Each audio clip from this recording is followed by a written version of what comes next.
ఇప్పుడు కేవలం 7,999కే up to 10 kgs వరకు బరువు తగ్గి అధిక బరువు నుంచి వచ్చే ప్రధాన సమస్యలను దూరం చేసుకోండి. మరో 4 నెలల్లో ఒడిషా నైనీ బ్లాక్ నుంచి బొగ్గు ఉత్పత్తి ప్రారంభం కావాలని సింగరేణి సంస్థ అధికారులను ఆదేశించారు డిప్యూటీ సీఎం భట్టి విక్రమార్క. నిర్వాసిత గ్రామస్తులకు పునరావాసం, నష్టపరిహారం అంశాలపై చర్చించే ఆర్పీడీఎస్సీ మీటింగ్ను అతి త్వరగా నిర్వహించాలని ఆదేశించారు.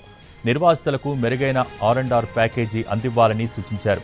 135 ఏళ్ల సుదీర్ఘ చరిత్ర కలిగిన సింగరేణి సంస్థ తొలిసారిగా తెలంగాణ వెలుపల చేపడుతున్న ప్రాజెక్టు కాబట్టి అన్ని చర్యలు తీసుకోవాలని అన్నారు.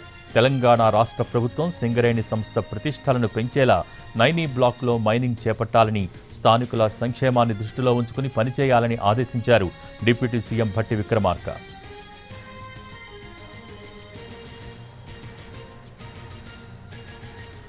నైనీ బొగ్గు బ్లాక్కు ఇప్పటికే అన్ని అనుమతులు లభించాయి. సింగరేణికి ఒడిషా రాష్ట్ర అటవీ శాఖ బదలాయించిన 783.27 హెక్టార్ల అటవీ స్థలంలో చెట్ల లెక్కింపు, వాటి తొలగింపు, ఆ తర్వాత స్థలం అప్పగించేందుకు ఒడిషా సీఎం సానుకూలంగా స్పందించారు. దీంతో ఒడిషా రాష్ట్ర అటవీ శాఖ అధికారులతో నిరంతరం సంప్రదింపులు జరుపుతూ పనులు మరింత వేగంగా పూర్తయ్యేలా చొరవ చూపించాలని సింగరేణి సంస్థను ఆదేశించారు డిప్యూటీ సీఎం భట్టి విక్రమార్క. ఇందుకోసం ప్రత్యేక అధికారిగా నైనీ జనరల్ మేనేజర్కు బాధ్యతలు అప్పగించాలని సూచించారు. హైటెన్షన్ విద్యుత్ లైన్ను వెంటనే నిర్మించేందుకు ఒడిషా విద్యుత్ శాఖతోనూ సంప్రదింపులు జరపాలన్నారు డిప్యూటీ సీఎం భట్టి విక్రమార్క.